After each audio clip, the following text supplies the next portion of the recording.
Halo, selamat sore semua foodpreneur di seluruh Indonesia. Ketemu lagi dengan saya Sarita.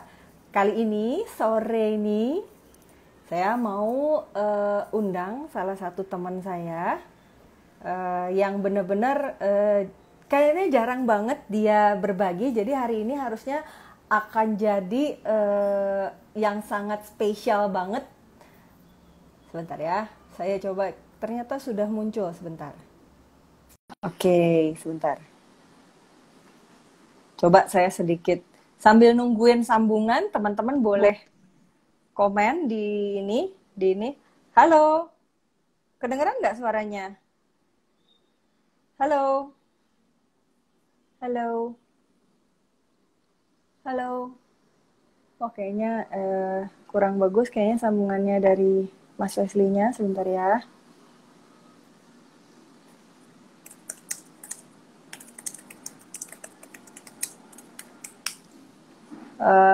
Coba saya invite ulang aja sebentar ya. Kayaknya kurang bagus, sebentar.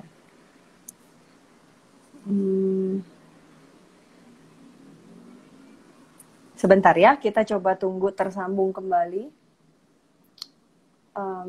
Sebentar.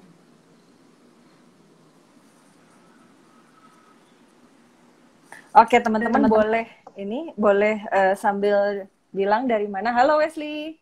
Halo, Rita. Kedengeran Apa nggak kabar? suaranya? Kedengeran. Udah oke sambungannya. Udah oke.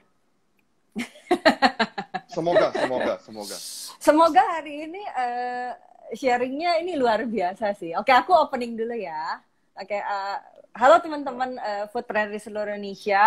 Welcome to Foodies on Sharing, program ngobrol-ngobrol santai yang menghadirkan narasumber-narasumber menarik di bidangnya dan didedikasikan untuk kemajuan foodpreneur di seluruh Indonesia. Foodies the first F&B education platform in Indonesia. Nah, sore hari ini seperti yang tadi saya udah sempat ngomong, gitu, hari ini kedatangan sebenarnya kita ya berteman lah ya, gitu ya. Kedatangan teman Iyalah. saya. Enaknya aku sih kalau manggil biasanya Wesley, tapi kayaknya nggak enak nih kalau yang nontonnya banyak. Nggak Gitu. apa-apa, Wesley asli juga nggak apa-apa. Jadi ketemu dengan Wesley Arjono, managing partnernya Plug and Play Indonesia. Nah, kemarin juga katanya punya jabatan juga kayaknya di GK Plug and Play ya, kalau nggak salah ya. Gue takut salah ngomong soalnya. Ya, GK Plug and Play. GK GK Plug Plug and Play and Play. Indonesia. Ya, nah jadi apa sih buat teman-teman yang mungkin pada nonton drakor startup, kebetulan saya juga nonton soalnya, gitu kan, pada bertanya-tanya tuh sebenarnya ada nggak sih model-model kayak sandbox gitu di Indonesia kan? Nah, ini GK Plug and Play ini sebenarnya salah satu. Tuh kan ada yang nyebut Han Ji Pyongnya Indonesia tuh. Oke. itu komen bukan gue loh. Han Ji Pyongnya Buset. Indonesia ini mah siap. Oke, berarti hari ini kita kedatangan Mas Wesley ini pasti akan jadi sesi yang menarik banget karena kita akan banyak bahas tentang pendanaan kan. Karena kan pengen juga ya kalau nonton drakornya lah, gitu kan, pengen juga ya jadi jangan Samsantek lah ya. Samsantek sebelum diakuisisi kali ya. Karena habis diakuisisi dibubarin, nggak seru banget gitu kan. Pengen banget kan, maksudnya gimana caranya biar kita kalau punya bisnis, karena foodpreneur ini kebetulan mayoritasnya kan memang pebisnisnya kuliner. Jadi tapi sebetulnya kalau ngomongin tentang pendanaan kan kita benar-benar bisnis secara umum ya, nggak ngobrol Ya, tentang kuliner aja gitu. Jadi mungkin dari Wesley nanti bisa cerita banyak itu tentang kalau misalnya kita jadi startup, kalau misalnya kita jadi pebisnis yang baru awal-awal lah gitu ya, perusahaan rintisan kalau bahasa Indonesia, startup kan maksudnya perusahaan yang masih kecil, itu sebetulnya apa aja sih sebenarnya faktor-faktor penting yang harus diperhatikan sama teman-teman foodpreneur ini untuk biar siap diinvest gitu, baik itu oleh bisa jadi sama angel investor, bisa jadi sama venture capital, tapi ya mungkin dalam hal ini kayaknya Wesley lebih bisa ngobrol dari sisi visi kali ya. Tuh. Nah, paling iya, boleh iya. nggak di awal kita kenalan dulu lah ya, lebih ke Wesley ini siapa, kemudian Plug and Play itu sebetulnya apa, inkubator, venture capital atau apa? Silakan. Oke, kalau Plug and Play itu sebenarnya akselerator. Jadi kita membangun sebuah ekosistem Ya. dengan kerjasama dengan banyak sekali stakeholder untuk eventually ngebangun ekonomi digital di Indonesia. Oke. Nah, salah satu kegiatan kita adalah membina juga mementor startup-startup atau perusahaan-perusahaan rintisan itu yang Mm-mm. eventually pada saat mereka sudah siap, kita bukakan pintu, kita perkenalkan kepada calon-calon investor yang lebih besar, lalu juga industri, pasar, ataupun perusahaan-perusahaan yang memerlukan solusinya mereka. Secara garis Mm. besar plug and play seperti itu. Kita Mm. mengakselerasi pertumbuhan dari perusahaan-perusahaan rintisan ataupun startup. Di balik itu kita juga membantu mengakselerasi digitalisasi dari industri. Hmm. Jadi Gitu. maksudnya akselerasi itu mungkin kayak dimentorin juga kali ya, diarahkan biar misalnya si perusahaannya itu lebih ready untuk bisa membesar kali ya. Ya, kalau mentor itu udah pasti karena kan kalau nonton drakornya kan kita lihat Mm-mm. betapa pentingnya Drakornya. ya kan peran Iya, iya, sebuah iya, iya. mentor. Ya. Soalnya apalagi namanya perusahaan rintisan ya, mereka perlu sekali ada yang ngegandengin tangan mereka. Mm-mm. Baik dari sisi pengalaman, mungkin dari sisi network, itu kan Ya. mentor bisa memprovide itu semua kan. Iya, betul. Ya, jadi Mm-mm. maksud yang dimaksud dengan akselerasi mungkin bagaimana caranya sih perusahaannya itu mungkin secara apa ya, kalau valuasi itu bahasa Indonesianya secara perhitungan nilai perusahaan itu membesar kali ya. Arahannya gitu Eh, mungkin ya. Ya, arahnya eventually, of course, kita mengharapkan kan perusahaan itu semakin bagus performance-nya, dari sisi revenue atau omset semakin meningkat, itu kan Mm-mm. sama dengan valuasi perusahaan yang semakin tinggi. Iya, betul berarti. Nah, Gitu. kalau plug and play sama GK plug and play itu bedanya apa? GK Plug and Play itu Indonesia. Jadi karena Plug and Play itu asalnya dari Silicon Valley, headquarter-nya di Silicon Valley. Oh, Nah, kalau GK waduh, Plug udah and Play persis karena banget nih berarti ya. iya. Iya, yeah, terus Jadi terusin kalau terusin. kalau GK Plug and Play itu hanya di Indonesia karena kita partner dengan local family office Gan Capital, which is jadi GK kan disingkat. Ya. Ini joint venture di Indonesia. Ah, Gitu. ah. Jadi maksudnya tadi apa Gun Capital sama Plug and Play itu kayak semacam apa ya, kerjasama bikin satu perusahaan di Indonesia yang namanya GK Plug and Play. Ya, Betul, betul ya. perusahaan patungan Gitu. lah, joint venture. Ya, patungan gitu. Nah, kemudian akhirnya si GK Plug and Play ini juga beroperasi di Indonesia untuk membantu mengakselerasi si startup-startup yang di Indonesia, berarti khusus di Indonesia aja. Ya, ya, khusus di Oke. Indonesia. Ya, semoga teman-teman ini pada ngecatet ya. Pada dicatat. Jadi kalau ada istilah-istilah yang ngerti dicatat dulu, nanti bisa di googling. Gitu kan, apa itu akselerator, apa itu joint venture, nanti di googling aja. Gitu. Oh ya, terus oh ya teman-teman, sorry, gue tadi lupa bilang. Buat teman-teman yang nanti mau tanya sama Wesley, itu bisa juga di kolom Q&A yang di bawah itu ya, yang ada tanda tanya gitu. Jadi, karena kalau misalnya di komen, takutnya ketimpa, nanti nggak kebaca sama saya. Jadi nanti kita akan bacain pertanyaan-pertanyaan dari teman-teman foodpreneur yang lagi nonton sekarang. Oke, nah kemudian, nah tadi kan ngomongin tentang plug and play-nya sama GK plug and play. Nah kalau Wesley-nya sendiri itu sebetulnya di plug and play dan GK plug and play itu sebagai apa? Of course, mungkin mentor juga, tapi gue nggak tahu benernya apa. Kalau di gig awal mulanya sih dari Gan Capital. Saya CFO-nya di Gan Capital. Lalu karena dari Gan Capital itu sudah ada kerjasama dengan Plug and Play, maka lahirnya GK Plug and Play Indonesia. Sekarang saya lebih in charge di GK Plug and Play Indonesia sebagai managing partnernya. Jadi lebih ke operation-nya lah untuk GK Plug and Play Indonesia. Berarti bener tuh Gitu. yang tadi bilang Han Ji Pyong Indonesia. Enggak lah. Nah, oke. Nah, terus sebelum masuk ke topik yang bagusnya gimana ya untuk si startup atau pebisnis kuliner. Nah, kayaknya ada baiknya juga kita tahu dulu kali ya. Investor itu kan yang kita tahu gitu, yang kita pahami sama-sama, arti gampangnya itu kan sebetulnya adalah pihak lain yang dia itu menyuntik dana sebetulnya untuk si perusahaan ini perusahaannya Ya, biasanya sih skalanya kita mulainya dari skala kecil dulu ya gitu. Nah, tapi oke. kan sebetulnya yang namanya investor itu kan juga banyak banget ya tipe-tipenya. Tadi kan kalau di awal gue sempet ngomong ada GV, ada venture, ada istilah-istilah kayak apa angel investor. Nah, boleh nggak Wes sedikit kasih preview dong sebenarnya jenis-jenis investor itu kategorinya ada berapa banyak dan kayak gimana sih karakteristik masing-masing? Jadi kita mulai dari ini ya, yang awal dulu. Jadi investasi apa? Jumlah investasi yang biasanya itu lebih kecil. Jadi untuk perusahaan-perusahaan yang tahapnya lebih awal, bahkan hanya tahap ide.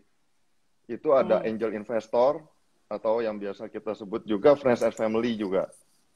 Apa Jadi family, sorry? kalau friends and family. Oh, Jadi friends and dari family, oke. Okay. teman-teman atau keluarga ya lingkaran-lingkaran dekat itulah yang memang Mm-mm. mempunyai kepercayaan terhadap para pendiri perusahaan ini. Ataupun kadang kan Mm. mereka baru punya ide ini bagus nih, Mm. tapi kan yang dekat sama mereka tuh yang tahu kalau mereka itu bisa eksekusi atau enggak, benar-benar bisa menjalankan bisnisnya atau enggak, ada Mm. potensial atau enggak. Jadi mereka orang-orang yang percaya pada pendiri-pendiri perusahaannya. Mm. Nah, setelah angel investor, friends and family, dan kita masuk ke seed investors. Seed Seed investor itu, investor. ya, seed itu kan semuanya biji ya, Ya, yang benih-benih. sebelum kayak benih. Benih. Nah, kalau benih itu mungkin kita bisa lihat inkubator ataupun akselerator. Seperti Mm. plug and play itu kita termasuk apa seed investors. Mm. Yang Oke. Okay. jumlah investasinya mungkin lebih besar daripada angel investor ataupun dari teman dan keluarga. Tapi kita kalau seed investor itu biasanya memberikan extra value dalam hal menggandeng startup itu, menggandeng perusahaan itu untuk semakin besar, merapikan produk mereka, bantu dalam business development. Nah, lalu kalau setelah seed investor, itu kita baru ngomong mengenai modal ventura, venture capital. Itu yang investasinya udah 100.000, 500.000, bahkan jutaan dolar US. Ya. Itu. Kalau Oke. Okay. dikategorikan sih, 3 itulah kategori besarnya. Berarti Jadi yang angel gampangnya, investor, ya friends and family, lalu kita masuk ke seed investors, dan venture capital. diulangin dikit ya, biar teman-teman kalau yang mau nyatet, aku ulangin sedikit. Tapi ini tenang aja, si rekamannya itu tetap ada di IGTV-nya Foodies, sama pasti nanti akan kita upload juga di YouTube-nya Foodies. Aku ulangin sedikit ya, berarti sebenarnya tipe-tipe investor itu ada 3. Yang pertama itu adalah angel investor. Biasanya kategori ini friends and family, jadi lingkaran terkecil yang memiliki kepercayaan dengan bisnis ini dan percaya sama pendiri perusahaan. Jadi biasanya friends family, tapi bisa juga sebenarnya nggak friends dan family, tapi dia yakin ya bahwa si Ya. pebisnis yang punya bisnisnya ini yakinlah bahwa dia serius dan bisa ngejalanin. Kemudian tingkatan yang kedua itu adalah seed investors. Yang tercakup di dalamnya itu biasanya incubator sama accelerator. Jadi jumlah investasinya lebih besar daripada angel investor. Biasanya memberikan extra value atau memberikan guide kali ya, guide atau arahan dan bantuan di business development-nya. Kemudian yang ketiga, yang tingkatan selanjutnya itu adalah venture capital atau bahasa Indonesia modal ventura tadi ya. Biasanya dia memberikan memberikan investasinya itu angkanya itu di kisaran 100.000, 500.000 bahkan sampai jutaan dolar US. Jadi ya mungkin ini lebih ke next round ya kan, kalau teman-teman kan kadang-kadang suka baca tuh misalnya kayak di berita-berita kan ada seri A, seri B, seri C. Itu apa ya? Itu berarti venture kali ya? Iya, masuk ke venture capital itu, modal ventura. Roundnya Berarti itu itu yang ya. jadi kayak fundraising-nya seri A, setelah seed itu biasanya seri A. Setelah seri A, kalau duitnya udah habis, mau nyari duit lagi, kita sebutnya seri B. Of course, valuasi perusahaan juga udah lebih naik, lebih mahal daripada seri A. Dan seterusnya. Oke, berarti ya itu semuanya pokoknya yang seri A, B, C, D, F, G sampai Z itu semuanya venture capital ya? Ada nggak yang sampai Z? Gue juga nggak tahu. Nggak tahu gue. Selain Ada venture gak? capital kan ada juga. Jadi ada juga investor dari kalangan perusahaan besar Oh iya seperti ya. Astra, Sinarmas, itu namanya corporate venture. Tuh. Corporate venture ya. Uh, Nah, kalau itu mereka bedanya apa sih, Wes, sama yang venture capital? Lebih ke apa sih mereka kategorinya? Kalau venture capital ataupun modal ventura itu lebih menitik beratkan kepada return on investment. Jadi nyari keuntungan Oh, dari ya ya ya ya ya. kenaikan nominal saham mereka gitu kan. Tapi kalau corporate itu perusahaan-perusahaan besar ini investasi ke startup ataupun perusahaan rintisan yang punya sinergi kepada core bisnis mereka, bisnis intinya mereka. Jadi apakah perusahaan ini ataupun teknologi ataupun produk yang dihasilkan oleh perusahaan rintisan ini bisa diutilisasi di perusahaan besar mereka. Itu mereka baru investasi. Kedua baru of course dari keuntungan investmentnya. Berarti titik beratnya sebetulnya lebih ke portfolio mungkin ya, bisa dibilang ya, melengkapi apa yang mereka udah punya mungkin ya. Bukan portfolio, kalau portfolio itu lebih ke venture capital justru. Tapi Oh, kalau justru untuk ya. korporasi besar itu lebih ke strategic investment. Jadi yang Karena ada investasi itu ya. strategis untuk mereka gitu. Jadi bisa jadi justru bukan seri A, seri B gitu, tapi justru dari seed kali ya, bahkan dari dianya masih kecil banget.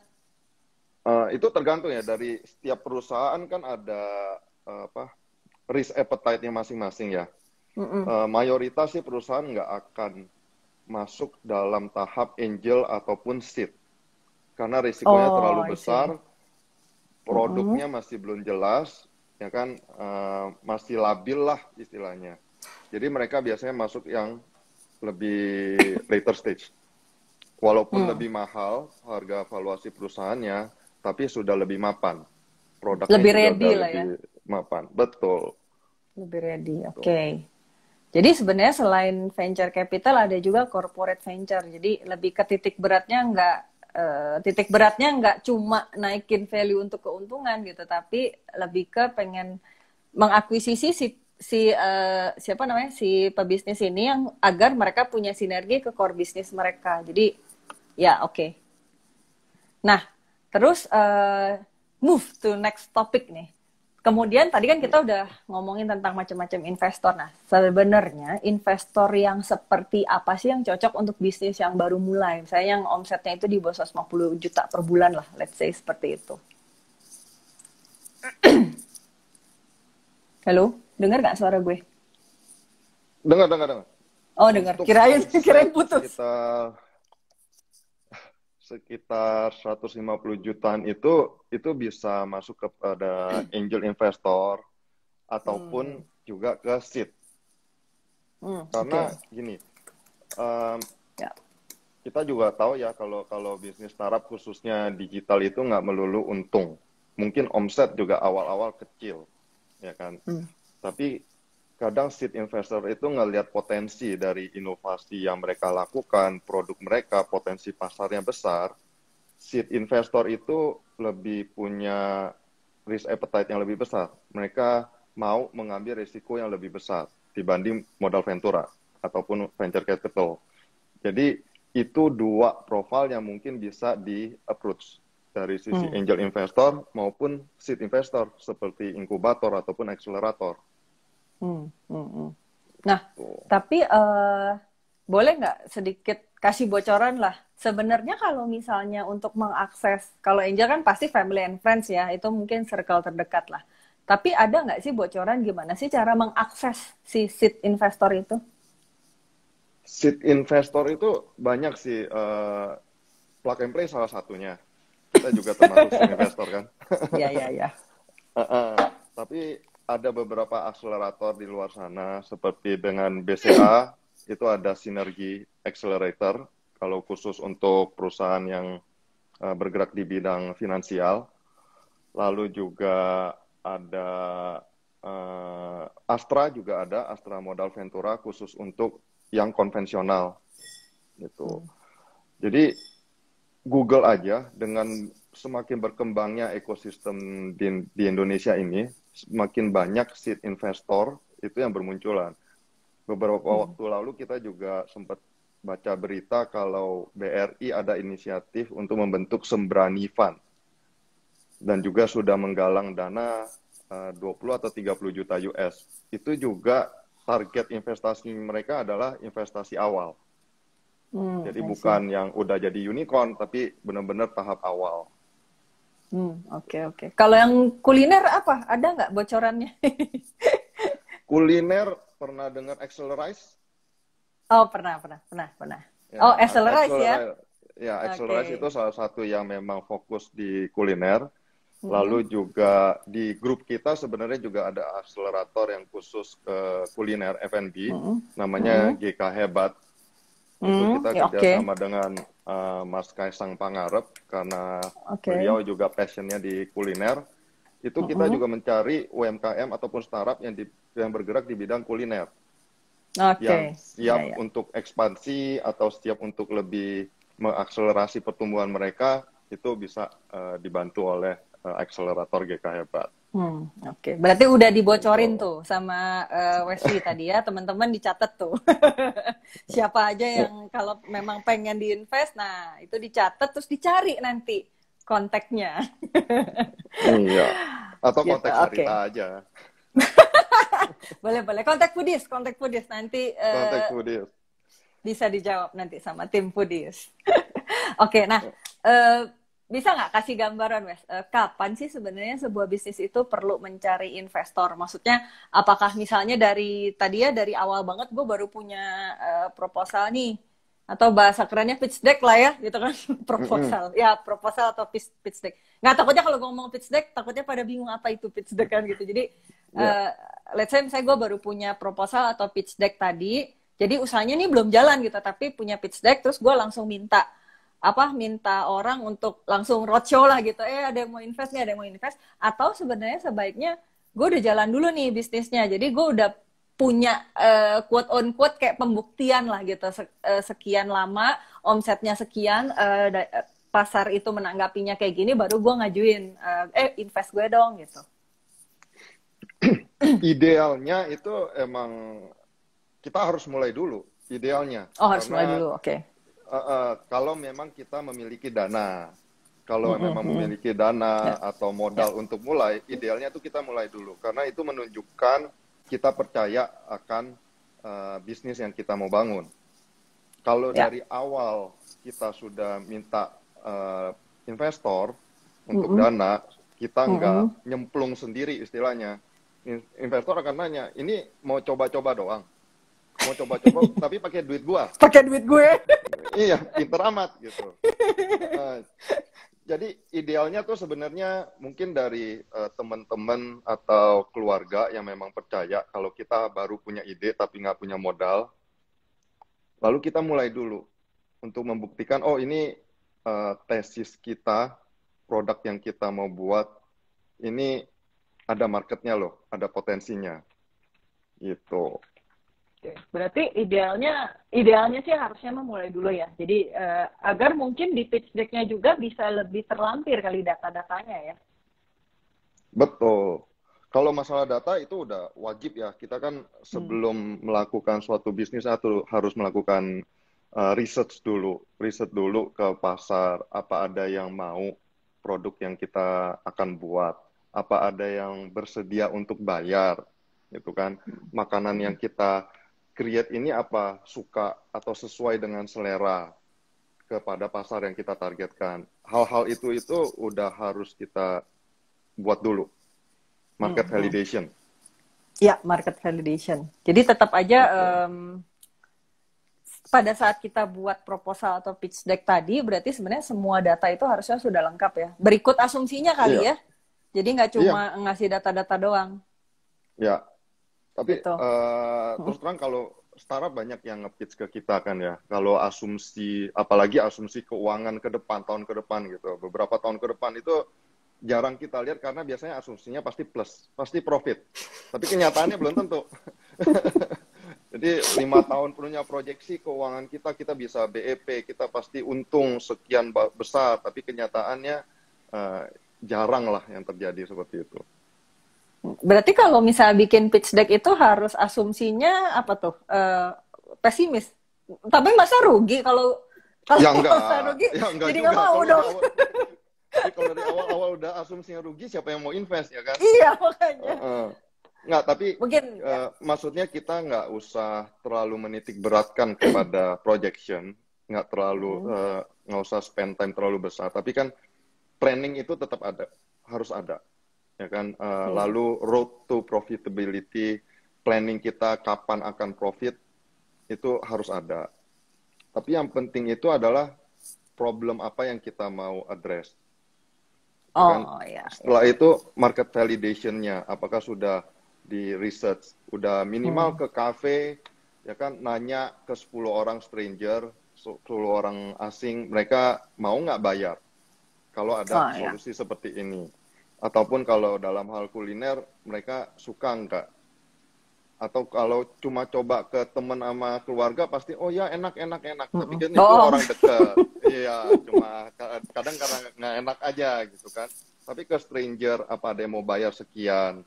Pricing-nya berapa? Nah, hal-hal seperti itu yang investor lebih tertarik untuk ngelihat, khususnya untuk perusahaan-perusahaan yang baru mulai. Karena projection itu kan, kalau baru mulai kan rada susah ya projection-nya ya. Jadi lu kayak nggak ngarang juga sih, tapi based on data, tapi nembak banget ya, asumsi. Iya, itu kan semua lagi-lagi kita harus lihat eksekusinya bagaimana. Iya, betul.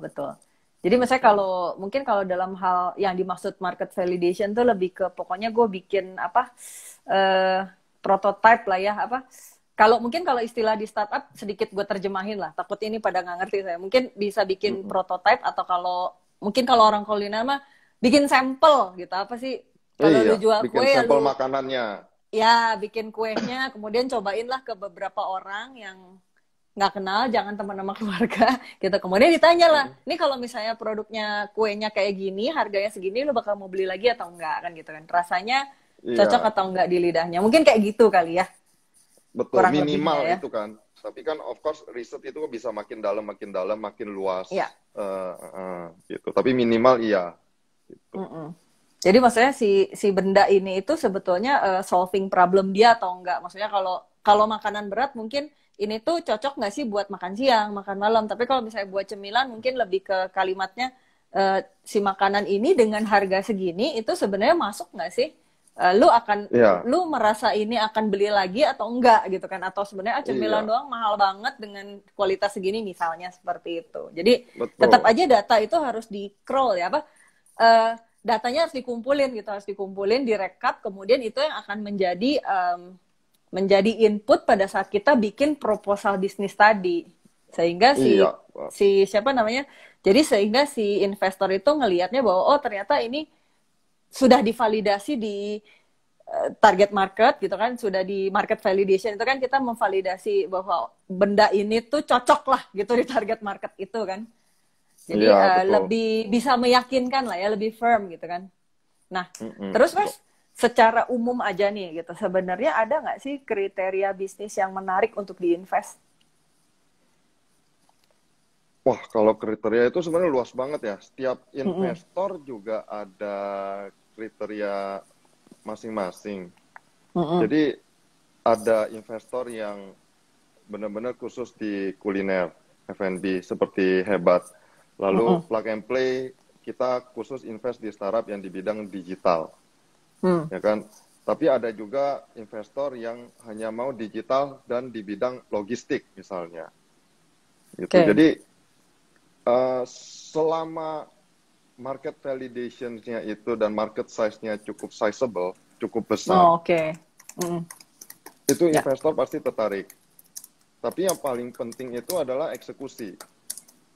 Problem statement-nya bagus, ya kan, produknya itu bagus, lalu market yang akan diadres juga lumayan besar, target marketnya, tapi eksekusinya nggak bisa juga sama dengan nol. Mungkin lebih ke ini sih ya, kalau boleh diterjemahkan itu lebih ke gini.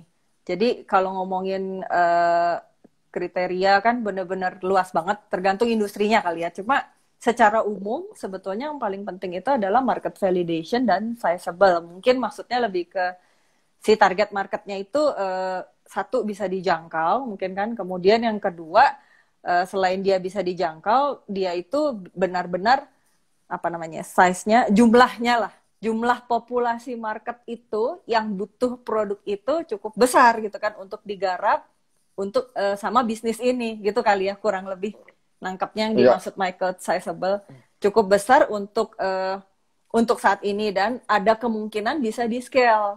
Jadi misalnya mungkin kalau misalnya gue ngomong, oh gue jual produk A, kue atau apalah, atau mungkin makanan berat misalnya, makanan berat untuk makan siang, oke, gue bisa jangkau si market ini nih sekitar sekolah misalnya gitu, sekitar sekolah. Oke, ini cukup bisa dijangkau, harganya cocok, kemudian si produknya ini juga ngenyangin buat anak sekolah misalnya gitu. Karena si target market ini bisa gue garap, si potensial target market ini kan bisa dihitung nih, anak sekolah di sekolah ini kurang lebih ada berapa kan dalam size kecil dulu ini kan. Nah, kemudian setelah gue mampu menggarap si satu sekolah ini, ternyata ada sekolah lain di ujung sana, gitu kan, yang mungkin bisa gue scale lagi. Oke, gue bisa jangkau lagi si scale sekolah itu. Atau bisa juga kalau titik lokasi gue di sini, gue meliriknya itu bukan cuma si sekolahan ini, tapi di sebelah sana ada perumahan ya. Perumahan itu kan orang-orang tetap butuh makan siang, atau perkantoran. Gue bisa juga menggarap itu kali yang dimaksud dengan market sizable kali ya. Iya, betul. Jadi harus bisa scale up, harus bisa ekspansi. Jadi memang kalau marketnya anak-anak sekolah, mereka bisa apa enggak masuk ke sekolah-sekolah lain secara nasional misalnya. Ya kan jangan hanya cuma di sekolah itu aja. Kalau cuma di situ aja nggak ada kemampuan untuk ekspansi, investor nggak akan ngelirik karena sudah ketahuan tuh. Udah ada cap-nya ya dari sisi omsetnya kan udah mentok di situ-situ aja. Iya, omsetnya itu terprediksi lah cuma sampai situ gitu angkanya, yang nggak bisa gede lagi. Nah dari situ itu peran para pendiri bisnis itu ya sangat penting. Mereka mampu eksekusi apa enggak, mereka punya visi ke depannya bagaimana. Jadi sebenarnya dari investor itu yang paling penting tuh lebih ke si foundernya juga mampu gitu kan memprediksi bahwa marketnya itu bisa di scale, bisa ditarik sampai mana kali ya, ditarik sampai mana, sebesar apa, dan mungkin mengeksekusinya juga harus benar-benar firm gitu kan. Jadi nggak cuma ngawang-ngawang tapi pas ditanya eksekusinya gini gue juga nggak tahu. Gawat itu. Iya, jalanin aja dulu deh gitu. Waduh, gawat. Waduh, gawat. Bukannya apa sih, gimana nanti, tapi nanti gimana kalau investornya gue itu. Betul. Ya, nah, jadi gimana kok investor baik dari investor yang UMKM konvensional ataupun UMKM digital itu selalu ngelihat para foundersnya, manajemen dari perusahaannya. Mereka mau bawa kemana? Mereka ada visi ke depannya gimana? Kalau hanya mentok-mentok aja di situ, udah ada di comfort zone, itu biasanya investor nggak akan ngelirik karena ya udah di situ aja. Gitu.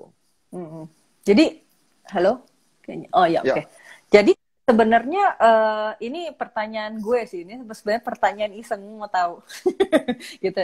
Soalnya kemarin itu sebenarnya sempat dengar ada yang bilang gini loh, tapi nggak tahu ini dikonfirm aja ya bener atau nggak. Ada yang bilang kadang-kadang tuh investor malah ngelihatnya yang penting itu foundernya siapa gitu dibanding produknya, lebih ke gimana ya, produk gini sih kalau investornya udah tajir melintir gitu ya, gue mah bisa suruh orang bikin kalau cuma aplikasi kayak gini atau bisnis kayak gini, kue kayak gini, makanan nasi atau ayam kayak gini mah gampang, tapi yang paling penting itu adalah yang gue pengen lihat tuh adalah foundernya. Bener gak sih? Ya emang betul dari sisi founders, khususnya untuk angel investor, friends and family, seed investor seperti inkubator ataupun akselerator, kita akan fokus sekali kepada pendiri-pendiri bisnis itu. Karena mungkin banyak sekali kejadian startup atau UMKM yang udah jalan 1 tahun, 2 tahun, lalu mereka berubah bisnis model maupun produk yang mereka jual itu 180 derajat, completely different, berbeda sekali. Itu banyak sekali terjadi. Karena mereka perusahaan startup baru mulai, itu masih nyari jati diri. Jadi yang kita lihat selalu foundersnya, pendiri-pendirinya. Karena kalau pendirinya kuat, karakter, komitmennya, itu mereka pasti bisa eksekusi. Apapun produknya ya sebenarnya ya. Betul. Apapun produknya mereka bisa eksekusi gitu. Jadi khususnya untuk tahap awal ya, investor-investor yang awal itu sangat penting dari sisi profil foundersnya. Oke, nah, oh ya sebelum kita lanjutkan ya, sebelum kita lanjutkan, ini ada titipan sebenarnya pesan sponsor, gitu. Jadi ini harus dibacain, gitu. Jadi di Foodies itu sebenarnya kalau teman-teman ada yang bingung mau jalanin program naikin sales dan profit, itu bisa juga mengikuti e-course. Karena sudah dikumpulkan ide-ide yang banyak sekali dari online maupun offline. Dibawakan oleh expert, salah satu pengajarnya adalah former top management McDonald's Indonesia, itu Pak Koko Hadiono. Jadi ini kayak kumpulan e-course yang udah kita kumpulin tentang gimana naikin sales dan profit. Caranya itu bisa akses ke bit.ly/paket sales. Paket sales gitu. Jadi bit.ly/paket sales. Nah, kalau bingung nanti DM aja ke Foodies, nanti akan dijawab sama miminnya. Tenang aja. Oke, nah terus move to next question. Jadi nih buat teman-teman yang masih UKM ya, Wes, gitu, masih UKM. Sebenarnya hal yang paling penting selain ya, apa aja sih yang harus disiapin biar investor itu tertarik. Jadi mungkin sebelum melangkah ngontek plug and play misalnya atau ngontek GK hebat, nah si teman-teman UKM ini ada nggak sih checklist yang harus dia siapin apa aja?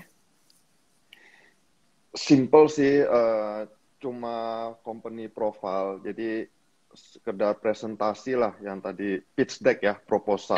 Pitch deck. Itu jadi ngejelaskan secara garis besar bisnisnya apa, produknya apa, dan yang paling penting itu foundersnya, timnya. Itu siapa aja gitu. Itu aja sih. Pasti akan ada seperti interview lah, seperti untuk presentasi. Waktu untuk presentasi kira-kira seperti apa untuk diskusi lebih lanjut atau lebih dalam. Kalau laporan keuangan gimana? Harus ada nggak? Harus ada nggak? Pertanyaannya aneh. Ya harus ada dong. Kalau bisnis nggak punya laporan keuangan, bagaimana ngontrol tahu revenue-nya berapa, ya kan omset berapa, ada utang atau enggak gitu. Laporan keuangan jadi harus ada.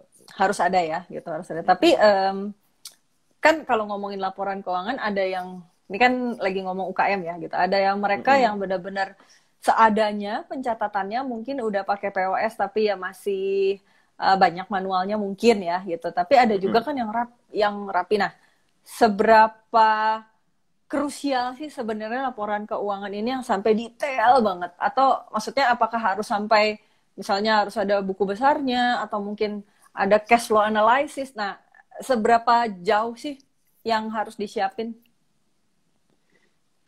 Kalau laporan keuangan kan simple ya. Jadi ada neraca, laporan kas, lalu profit and loss.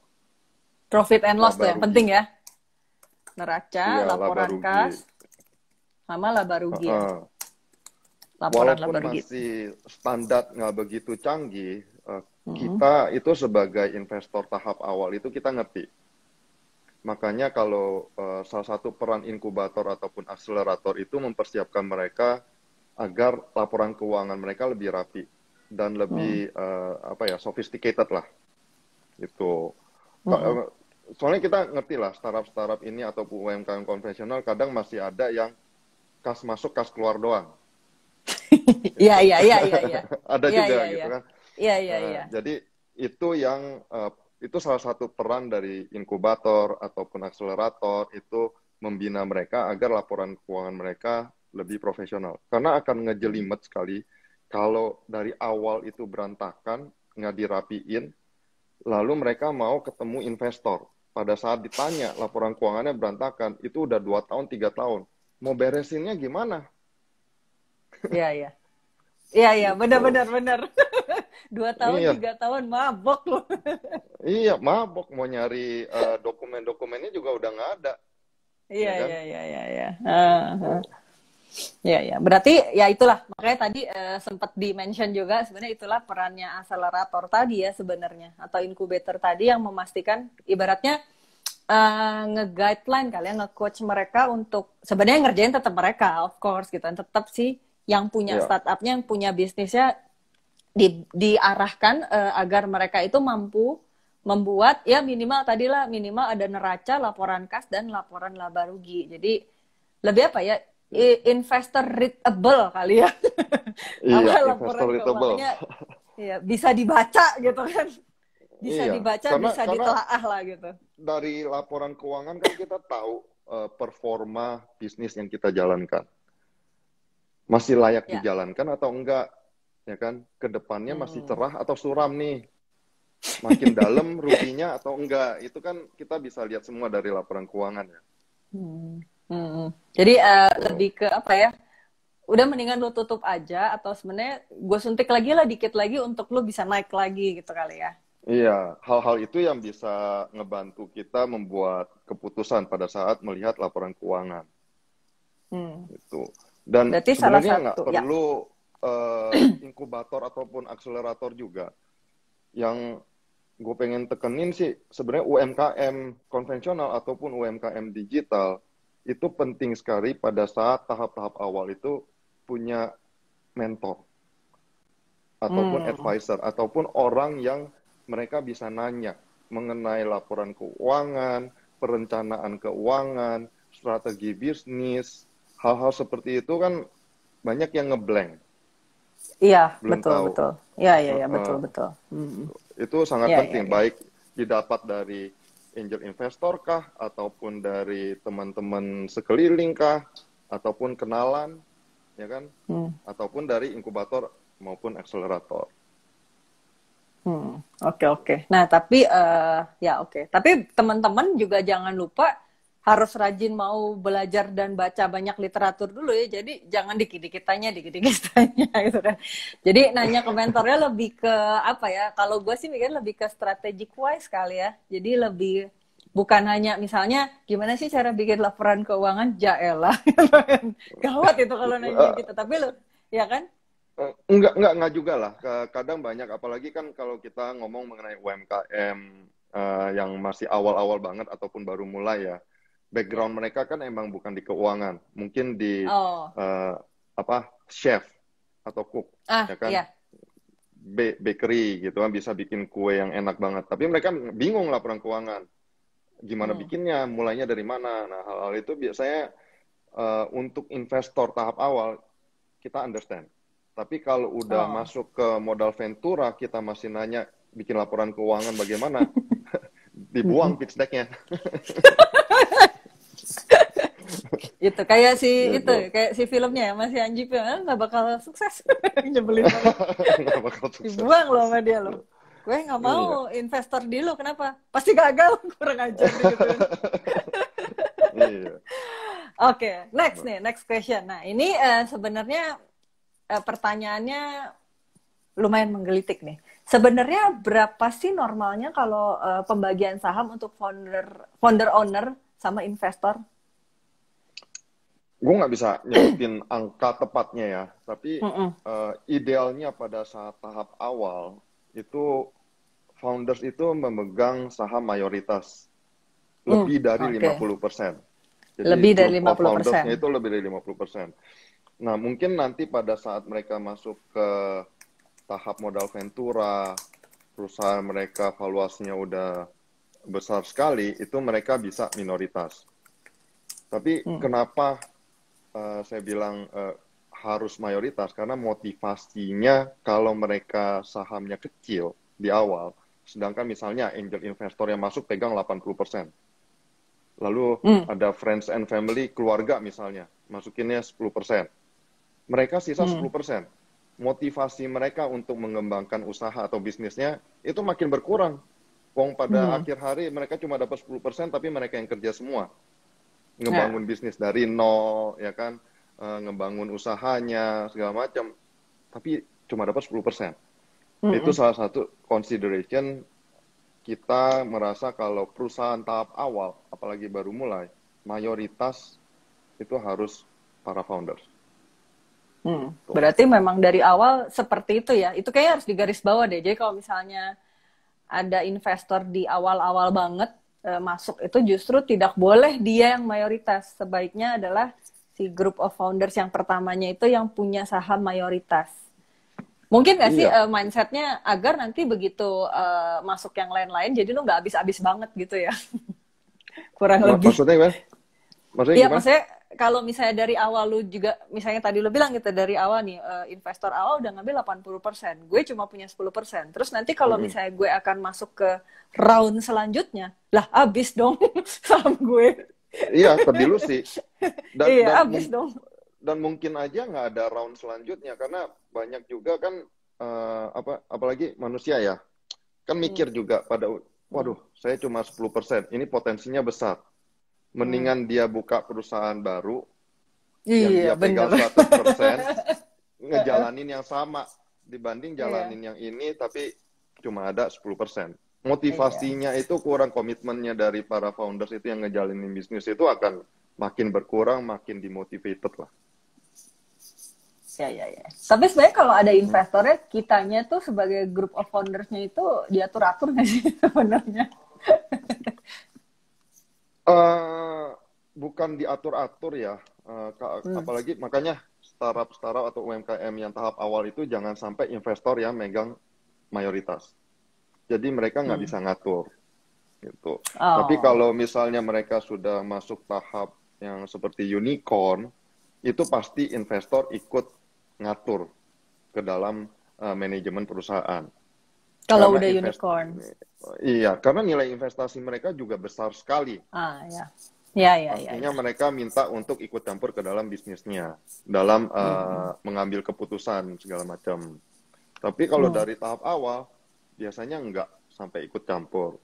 Itu gini, balik lagi deh ke angel investor ataupun investornya kan, kalau kita minta investor dari bokap nyokap gitu, dikasih investasi sama bokap, tapi tiap hari kita pulang kantor ditanyain mulu, lu kenapa gini, kok turun gitu ya.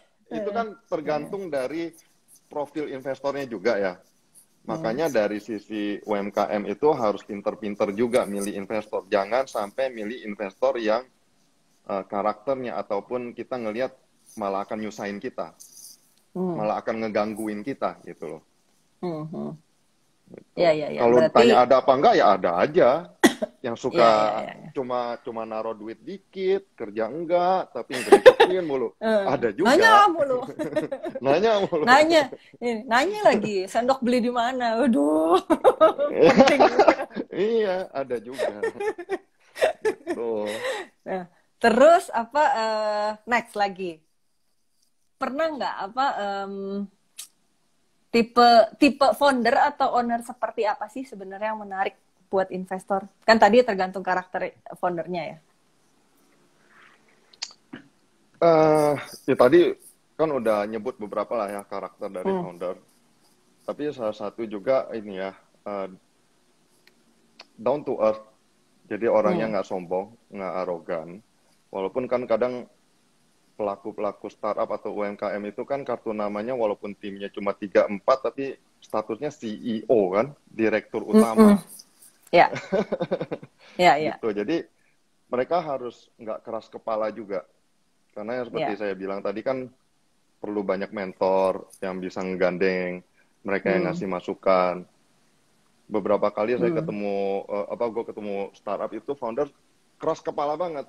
Jadi mau ngasih masukan itu nggak bakal masuk, mereka jalanin apa yang mereka suka aja gitu. Yang pada akhirnya ternyata gagal gitu kan, ataupun salah jalan.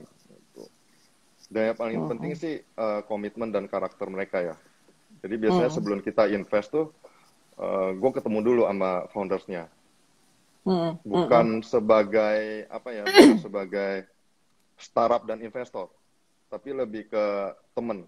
Kita kenalan dulu lah. Karakter sebenarnya kayak gimana sih, gitu. Jadi sebenarnya, tapi lu by the way nonton gak sih startup? Jadi pengen nanya. Nonton.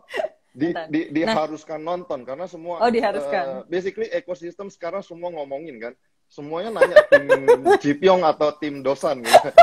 Iya, tadi itu gue baru ngintip pertanyaan, ada tuh yang nanya Ada tuh yang nanya, Ko Wesley ini tim Jepang, tim dosen penting banget. Oh ya, anyway, gue mau nanya, maksudnya kan tadi kan lu cerita tentang apa karakter si foundersnya ini ya. Jadi sebenarnya kalau nge-refer tuh filmnya ya misalnya, itu kan berarti pernah nggak ada kejadian, jadi foundersnya itu kan kalau kayak si Samsantek ini kan foundersnya bertiga nih, gitu kan. Tapi turns out di antara 3 orang ini mereka tuh jago banget tapi di technical, sedangkan secara strategically nggak ada orang yang berbakat jadi CEO-nya. CEO itu kan playmaker kan sebetulnya kan.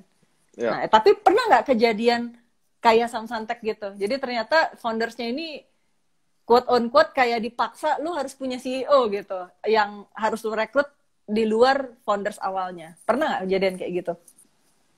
Ada. Jadi experience kita sendiri di Plug and Play lah. Ada juga startup yang udah gua invest karena kita suka dengan foundersnya. Tapi ya itu foundersnya itu lebih kuat di tech. Mereka nggak bisa manage keuangan, mereka nggak bisa manage human resource (SDM) maupun perusahaan. Jadi kita mau nggak mau paksa mereka untuk nyari CEO. Tapi nyari CEO itu kan gampang-gampang susah, apalagi yang punya visi dan misi yang align ya sama founders awalnya kan. Jadi kejadian yang terjadi di drama itu sebenarnya ya beneran ada. Tapi waktu itu lo gimana cara ngarahin mereka untuk nyari CEO sih? Ini gue penasaran aja gitu, karena kan kalau di film kayak gampang gitu, tapi kan sebenarnya nggak gampang kan. Ya ngomong terus terang aja. Jadi gini, teman-teman UMKM itu jangan kaget kalau pada saat ketemu investor itu mereka ngomongnya tajam, to the point, dan kesannya itu bisa banyak orang ngerasa mereka arogan. Tapi kalau kita ngomongnya sopan-sopan, muter-muter, itu kadang startupnya malah nggak nangkep gitu.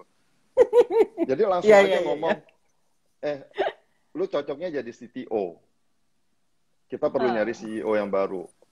Karena ini kan untuk kebaikan bersama ya, kebaikan perusahaannya juga kan. Kita perlu ada CEO yang bisa jalan role-nya lebih strategis. Lu fokus aja ngebangunin produk. Gitu. Ya langsung tapi aja lu tembak aja. Lu cariin nggak CEO-nya? Jadi serius karena kan kita sebagai investor kan. Jadi kita juga bantu nyari CEO mana yang cocok. Ada apa enggak gitu kan. Ya pasti bantu nyari ya. Kalau nggak duit kita angus juga dong. Iya sih, benar sih. Iya, oke. Oh ya, bentar. Ini sebelum gue sebenarnya masih ada satu pertanyaan terakhir sih, tapi coba gue buka dulu ya, pertanyaan dari teman-teman. Selain pertanyaan tadi ya, Wesley ini tim JP dosen tuh nggak penting. Tapi kalau mau jawab terserah lo lah. Ntar gue lagi baca dulu yang lain. Data apa aja yang diminati investor selain pembukuan dan prospek bisnis? Ada nggak selain itu? Selain tadi dibahas? Kalau kita ngomongin data ya yang tadi itu, market validation ya, size marketnya, ya kan? Lalu kalau memang ada data dari hasil penjualannya, ada yang mau bayar apa enggak, ya kan? Data dari hasil research itu bisnis modelnya yang cocok kayak gimana, pricingnya kayak gimana. Gitu. Oke, berarti itu yang harus disiapkan lah ya, bisa dibilang ya, selain mental. Iya. Sebentar. Sebelum masuk ke pertanyaan selanjutnya, buat teman-teman, kita foto bareng dulu ya. Ini sebenarnya ritual di IG Live-nya Foodies itu selalu foto bareng. Gitu, karena kita kan nggak bisa ketemu jauh gitu kan, jadi kita foto bareng dulu. Jadi buat teman-teman sekarang pada nge-screen capture, saya mau foto screen capture si IG live ini, kemudian posting di masing-masing di story masing-masing. Jangan lupa tag @foodies.id sama @plug-and-play-Indonesia atau apa nih Wesley akunnya? Plug and Play yang Indonesia. Mau di tag apa? Plug and Play Indonesia aja, nggak mau Wesley ya? Nggak usah. Nggak usah. Oke, jadi jangan lupa @foodies.id sama @plug-and-play-Indonesia. Oke, kita bergaya dulu. 1, 2. 1, 2. Oke, kita masuk lagi ke pertanyaan selanjutnya. Nah, ini ada juga yang nanya, persiapan untuk menghadapi pitching apa aja Kak? Tadi sebenarnya udah dibahas sih, tapi cobalah sedikit singkat aja Wes. Ada apa aja sih sebenarnya kalau mau pitching? Yang perlu Persiapannya. disiapin ya mental. Mental. Karena pasti ada chance kalau di reject. Apalagi Iya kadang malah benar-benar. ada yang bisa di omel-omelin ngabisin waktu. Oh, ini belum siap apa segala macam. Itu ada juga lah beberapa kejadian tuh seperti itu. Gitu ya. Minimal mental kita harus siap lah. Selain itu dia presentasinya yang menunjukkan problem statement-nya ataupun produknya, pasar yang kita target, size-nya, dan juga apakah kita udah melakukan research, ini produknya ada demand-nya atau enggak, ya kan, bisa scale atau enggak. Lalu terakhir, profil dari yang akan eksekusi nanti. Para founders-nya ini siapa aja, background-nya apa, kenapa kalian. Itu yang dijawab kan, kenapa saya harus invest di kalian. Produk kue ini enak banget gitu kan, tapi saya invest kan di founders-nya. Nah yang pasti ditanya itu, kenapa kalian yang bisa bikin kue ini? Kenapa orang lain enggak gitu ya? Kenapa kalian? Kenapa orang lain enggak? Ya kan? Orang lain bisa apa enggak? Barrier of entry kan? Ya. Gitu. Ya. Pada akhirnya pasti ditanya, kenapa kalian? Ya. Tetap aja ada ya pertanyaan itu ya. Jadi sebenarnya si founders juga harus agak sombong kali ya. Sombong apa? Harus cukup percaya diri untuk mengakui bahwa gue punya kelebihan anu gitu kan. Jadi jangan terlalu rendah diri juga. Jadi harus pede. Ya. Iya, karena pada saat kita presentasi ke investor tahap awal itu basically kita kan kasarnya jual diri. Kita harus merepresent diri kita ke depan mereka kalau kalian harus invest di saya. Dan saya yang bisa eksekusi. Dan cuma saya yang bisa membangun produk ini. Gitu kan. Nah, terus ini sih, sebenarnya ada nggak sih panduan, template, atau cara bikin pitch deck itu? Kan tadi kan disebutin harus ada ini, harus ada itu. Nah, tapi ada nggak sih template-nya yang bisa mungkin di-download atau diakses sama teman-teman? Template dasar itu ada di Google, kayaknya banyak juga kalau teman-teman ini Google yang nyari ya. Tapi basically itu awal-awal itu untuk UMKM digital ataupun startup, itu problem statement-nya dulu. Kita jelaskan problem statement apa yang kita mau solve. Kedua, market validation ataupun market size-nya. Ya kan? Ya. Lalu ketiga itu solution apa yang kita create untuk problem statement tadi. Inovasinya apa. Keempat, kita jawab pertanyaan kenapa kita. Itu penting ya. Iya, karena kan kita harus ada timnya siapa aja, foundersnya siapa aja. Itu basically kan kenapa kenapa lu harus invest di gua gitu kan? Gua spesialnya apa gitu. Nah kalau untuk UMKM konvensional ataupun yang F&B itu produknya apa? Lalu balik lagi market validation-nya, market size-nya, lalu juga rencana ekspansinya bisa skala nasional atau bahkan regional, dan kesiapan kita untuk ekspansi.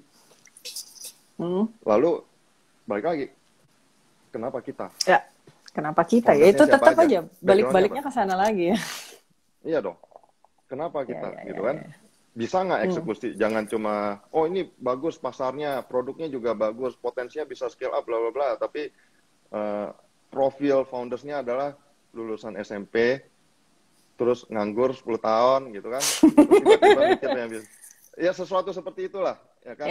Nah, kapasitas dia untuk bangun bisnis itu apa? Pada saat itu kita harus bisa nge-represent diri kita sendiri secara pede, ya kan. Basically ngejual diri lah. Jual diri ya? jual, iya. Ya. Wes, ini sorry, ini kayaknya udah sejam. Nggak berasa ya? Nggak berasa ya, udah sejam nih. Ya udah, oke. Paling gue closing dulu aja. Buat teman-teman, ini ada satu pertanyaan lagi sebenarnya belum kejawab, tapi nanti kita akan berusaha jawab di podcastnya Foodies atau apa, atau nanti bolehlah ditanyain, boleh lah ya di DM ke Plug and Play, boleh lah ya. Kalau ada yang mau nanya, gitu, boleh lah ya. Nanti kalau ada yang mau nanya langsung ke Wesley, bisa di DM langsung ke Plug and Play Indonesia. Oke, paling segitu dulu dari saya. Thank you banget buat Wesley atas waktunya sejam cuap-cuap, sejam ngedengerin apa sih, ngejawabin pertanyaan gue yang aneh-aneh. Oke, thank you banget. Iya, thank you banget nih Wesley. Semoga nanti kapan-kapan kita bisa kopdaran langsung lah ya. Jadi fotonya live gitu. Siap. Semoga bisa kopdaran lagi gitu kan. Dan thank you banget buat teman-teman foodpreneur yang juga udah nonton. Saksikan lagi di Foodies on Sharing edisi-edisi selanjutnya. Thank you. Dadah. Thank you Wesley. Ya, thank you.